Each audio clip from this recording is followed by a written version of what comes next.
नमस्कार. आपल्या गावात वेगळ्या वेगळ्या गोष्टी विकल्या जातात.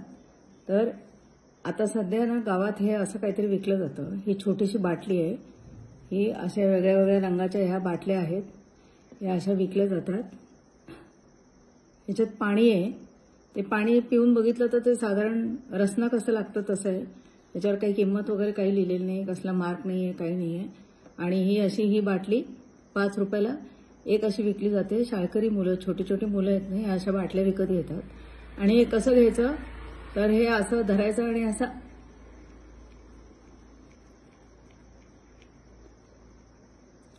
ही पद्धत आहे. ही बाटलीत प्यायची पाणी हे असं आंबट गोड पाणी लागतं. हे अशा सवयी लावतायत आपल्या मुलांना. हे असं करायचं लहानपणापासून. ही अशी सवय लावायची शाळेतल्या मुलांना. हे चाललेलं आहे बघा. या बाटल्या आहेत. काळजी घ्या. तुमची मुलं काय पितायत त्याची. 5 रुपयाला एक. धन्यवाद.